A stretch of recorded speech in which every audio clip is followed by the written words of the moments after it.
السلام علیکم ورحمۃ اللہ تعالی وبرکاتہ۔ الحمد للہ رب العالمین والعاقبۃ للمتقین والصلاة والسلام علی سید الانبیاء والمرسلین وعلى آلہ واصحابہ وذریتہ وعلماء ملتہ وشہداء محبتہ اجمعین، اما بعد فاعوذ باللہ من الشیطان الرجیم، بسم اللہ الرحمن الرحیم۔ قل ان کنتم تحبون اللہ فاتبعونی یحببکم اللہ، صدق اللہ العظیم، وبلغنا رسولہ النبی الکریم، ونحن علی ذلک لمن الشاہدین والشاکرین والحمد للہ رب العالمین۔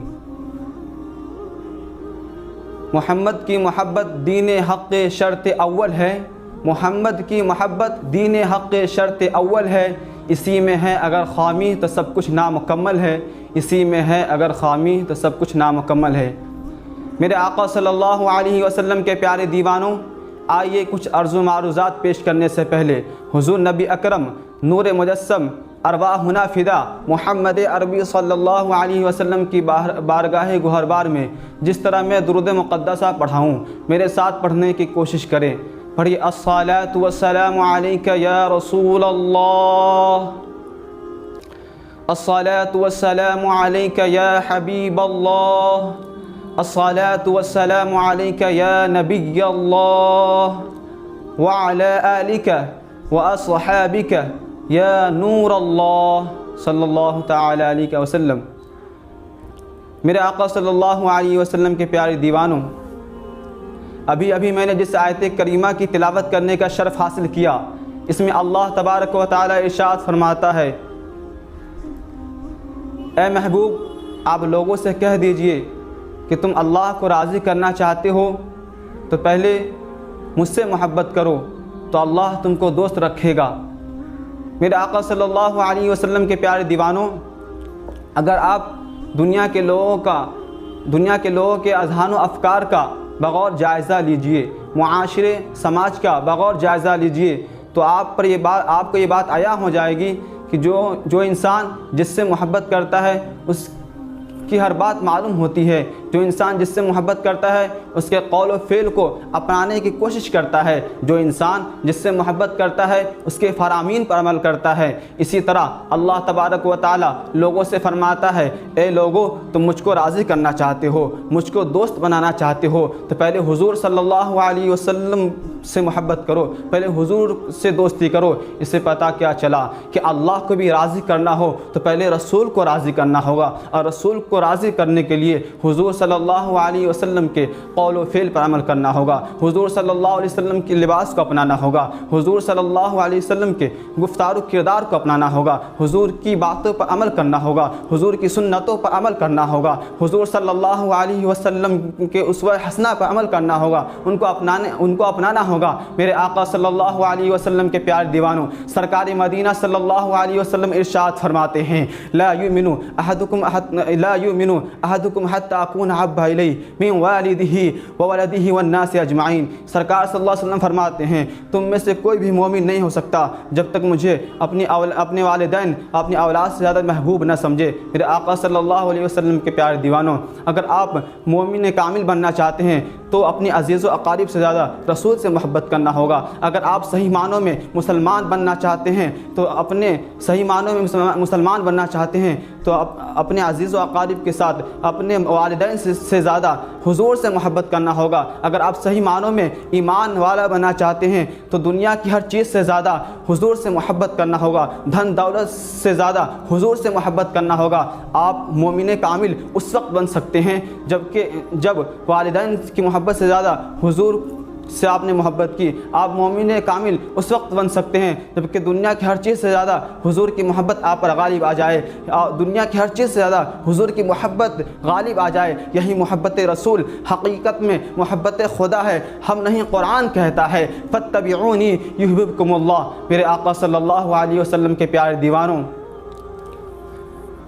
حضرت انس رضی اللہ تبارک و تعالی عنہ سے مروی ہے کہ حضور صلی اللہ علیہ وسلم ارشاد فرماتے ہیں کہ ایک شخص حضرت انس رضی اللہ تبارک عنہ سے اس کے راوی ہیں، فرماتے ہیں کہ ایک شخص حضور صلی اللہ علیہ وسلم کی بارگاہ میں حاضر ہوا، عرض کیا یا رسول اللہ صلی اللہ علیہ وسلم میرے پاس نمازوں کا ذخیرہ نہیں ہے، یا رسول اللہ صلی اللہ علیہ وسلم میں نے زیادہ روزے نہیں رکھے ہیں، یا رسول اللہ صلی اللہ علیہ وسلم میرے پاس نیک اعمال زیادہ نہیں ہیں، لیکن میرے دل میں اللہ اس کی رسول کی محبت سب سے زیادہ ہے۔ اتنا سنتے ہی میرے آقا ارشاد فرماتے ہیں اگر ایسا ہے تو تم میرے ساتھ جنت میں رہو گے۔ میرے آقا صلی اللہ علیہ وسلم کے پیارے دیوانوں، اس سے پتہ کیا چلا؟ اعمال کا دار و مدار ایمان پر ہے۔ اگر ایمان کامل ہے تو آپ کے سارے اعمال صحیح ہیں، اگر ایمان کامل نہیں تو وہ اعمال آپ کو فائدہ نہیں دے سکتا۔ اس لیے تو صحابی رسول صلی اللہ علیہ وسلم نے عرض کیا یا حبیبی صلی اللہ علیہ وسلم میرے پاس نیک اعمال زیادہ نہیں ہیں لیکن آپ کی محبت سب سے زیادہ ہے۔ اس لیے علامہ اقبال نے کیا خوب کہا ہے کہ محمد سے وفا تو نے تو ہم تیرے ہیں، کہ محمد سے وفا تو نے تو ہم تیرے ہیں، یہ جہاں چیز ہے کیا لوح قلم تیرے ہیں۔ میرے آقا صلی اللہ علیہ وسلم کے پیارے دیوانوں، حضور صلی اللہ علیہ وسلم کے زمانے میں ایک یہودی تھا، حضور صلی اللہ علیہ وسلم کا دشمن تھا، اس کے ایک بیٹے تھے۔ جب وہ اپنے والدین سے حضور صلی اللہ علیہ وسلم کی توہین سنتا تو حضور صلی اللہ علیہ وسلم کو نقصان پہنچانے کے لیے مدینے کے راستے میں کھڑا رہتا تھا۔ ایک بار سرکار مدینہ صلی اللہ علیہ وسلم مدینے کے راستے سے تشریف لے جا رہے تھے، وہ یہودی نوجوان حضور صلی اللہ علیہ وسلم کے چہرے اقدس کو دیکھ لیا۔ اس یہودی نوجوان کی دل کی دنیا بدل گئی، عداوت کا چراغا بجھ گیا، عشق رسول میں اس کا دل ڈوب گیا، وہ ہمیشہ حضور سے محبت کرنے لگا۔ ایک بار دیکھ لینے کے بعد کسی بیمار کی طرح بیمار پڑ گیا۔ اس کے والدین بہت علاج کرائیں لیکن شفا پاتا ہوا نظر نہیں آیا۔ اس کے والدین کہتے ہیں اے میرے بیٹے، اگر تمہاری آخری کوئی تمنا ہو تو بولو، میں اس کو پورا کروں گا۔ وہ یہودی نوجوان کہتا ہے اے میرے والد، اگر آپ اپنے وعدے میں سچے ہیں تو میں آپ سے ایک بات کہوں، آپ برا نہ مانیں، میں چند دنوں سے حضور صلی اللہ علیہ وسلم کی عقیدت و محبت میں گرفتار ہوں، لیکن میں آپ کے خوف سے یہ راز کسی پر ظاہر نہ کر سکا۔ اگر آپ اپنے وعدے میں سچے ہیں تو حضور صلی اللہ علیہ وسلم کی بارگاہ میں جائیے اور عرض کیجئے کہ آپ کا ایک غلام دنیا سے جا رہا ہے، آپ اس کے سرحانے نجات کا آخری مژدہ سنا دیں۔ اتنا سننے کے بعد وہ یہودی حضور صلی اللہ علیہ وسلم کی طرف روانہ ہوتا ہے، مسجد نبی پر پہنچتا ہے، آواز دیتا ہے اے محمد صلی اللہ علیہ وسلم، میں آپ سے ملنا چاہتا ہوں۔ اتنا سنتے ہی نبی اکرم صلی اللہ علیہ وسلم مسجد نبوی کے دروازے پر تشریف لاتے ہیں اور کہتے ہیں تمہیں کیا کہنا ہے؟ حضور صلی اللہ علیہ وسلم کی محبت بھری آواز سن کر اس یہودی کا دل نرم ہو گیا اور باریک آواز میں کہا یا رسول اللہ صلی اللہ علیہ وسلم، میرا بیٹا عین نوجوان دنیا سے جا رہا ہے، آپ کی عقیدت و محبت میں وہ آخری نیند سو رہا ہے، آپ اس کے سرحانے نجات کا آخری مژدہ سنا دیں۔ سرکار صلی اللہ علیہ وسلم اپنے صحابیوں سے کہتے ہیں اے میرے صحابیوں، میرے ساتھ چلو، اس نوجوان کو دیکھ آئیں جس کی خیر مقدم کے لیے آسمانوں میں دھوم مچی ہے۔ تمام صحابہ کرام رضوان اللہ تعالی علیہم کے ساتھ حضور صلی اللہ علیہ وسلم اس یہودی نوجوان کے گھر تشریف لے جاتے ہیں۔ کیا دیکھتے ہیں؟ وہ نوجوان انتظار کرتے کرتے آنکھ بند ہو چکی ہوتی ہے۔ باپ بلبلا کر کہا اے میرے بیٹے، آنکھیں تو کھولو، دیکھو تمہارے محمد عربی صلی اللہ علیہ وسلم آ چکے ہیں۔ اتنا سننا ہی تھا کہ جاتی ہوئی روح واپس لوٹ آئی۔ وہ یہودی نوجوان اپنے آنکھوں کو کھولا، کیا دیکھا؟ سامنے حضور صلی اللہ علیہ وسلم ہیں۔ اس نے دھیمی آواز میں کہا یا رسول اللہ صلی اللہ علیہ وسلم، میں آپ کی عقیدت و محبت میں دنیا سے جا رہا ہوں، آپ اپنے عاشقوں میں میرا نام بھی لکھ لیجئے گا، لیکن میرے پاس کوئی نیکی نہیں ہے، ذرہ برابر میں نے کبھی نیکی نہیں کی، میری بخشش کیسے ہوگی؟ میرے آقا صلی اللہ علیہ وسلم ارشاد فرماتے ہیں کلمہ حق کا اقرار کر، تمہاری بخشش کا ذمہ دار میں ہوں، میں اس کا ذمہ دار ہوں، میں ذمہ داری لیتا ہوں۔ اتنا سننے کے بعد وہ یہودی نوجوان کہتا ہے یا رسول اللہ صلی اللہ علیہ وسلم، قبر کی پہلی منزل سے لے کر جنت میں داخل ہونے تک میں آپ کی ضمانت پر اسلام قبول کرتا ہوں، اشہد ان لا الہ الا اللہ و اشہد ان محمد رسول اللہ صلی اللہ تعالی علیہ وسلم۔ اتنا پڑھتے ہی اس یہودی نوجوان کا انتقال ہو جاتا ہے۔ انا للہ و انا الیہ راجعون۔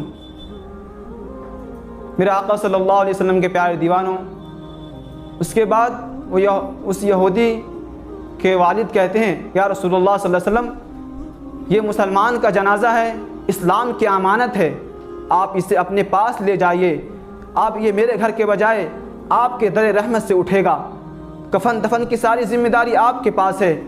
میرے آقا صلی اللہ علیہ وسلم اپنے صحابیوں سے فرماتے ہیں اے میرے صحابیوں، اس نوجوان کو اپنے کندھے پر اٹھا لو اور لے چلو، اس نوجوان کو مدینے کی گلیوں سے دھوم دھام سے نکالا جائے گا، ان کے جنازے کو۔ میرے آقا صلی اللہ علیہ وسلم کے پیارے دیوانوں، غسل کے بعد حضور صلی اللہ علیہ وسلم اس یہودی نوجوان کو لے کر چلتے ہیں۔ حضور صلی اللہ علیہ وسلم تلووں کے بل چل رہے تھے، صحابہ کرام رضوان اللہ تعالی علیہم اجمعین پریشان ہو جاتے ہیں، عرض کرتے ہیں یا رسول اللہ صلی اللہ علیہ وسلم، آپ اس طرح کیوں چل رہے ہیں؟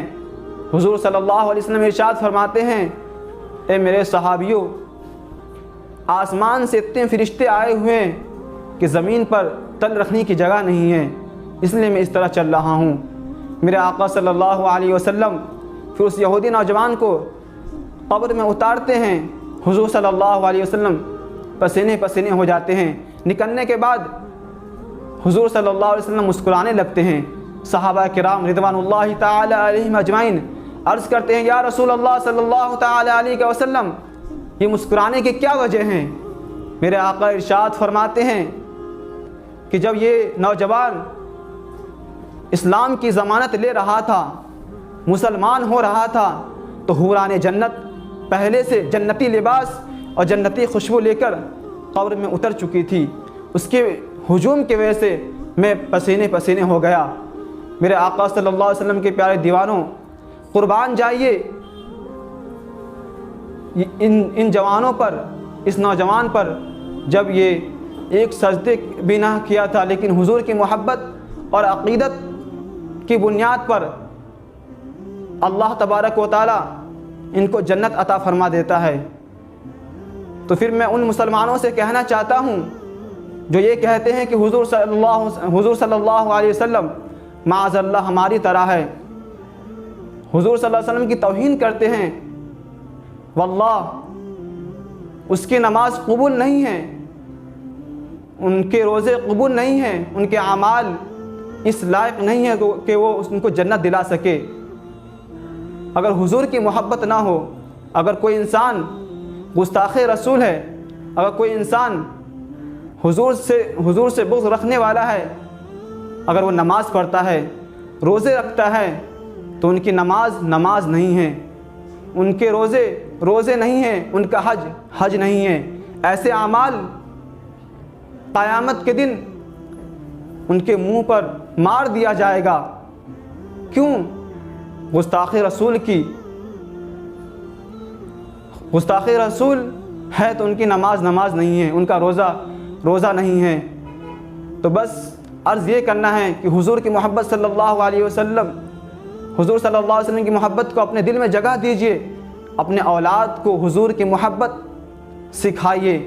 اگر آپ کے بچے حضور کی محبت صلی اللہ علیہ وسلم سے ناآشنا ہیں تو پھر سمجھ جائیے تباہی کے راستے پہ چل رہے ہیں۔ میرے آقا صلی اللہ علیہ وسلم کے پیارے دیوانوں، اللہ تبارک و تعالی ہمیں اور تمام لوگوں کو حضور صلی اللہ علیہ وسلم سے محبت کرنے کی توفیق و رفیق عطا فرمائے اور حضور پر اپنی جان قربان کرنے کی توفیق و رفیق عطا فرمائے۔ میرے بیان میں اگر کسی قسم کی غلطی ہو گئی ہو تو اپنے حبیب صلی اللہ علیہ وسلم کے صدقے توسل سے معاف فرمائے۔ آمین بجاہ النبی الکریم صلی اللہ علیہ وسلم۔ السلام علیکم ورحمۃ اللہ تعالی وبرکاتہ۔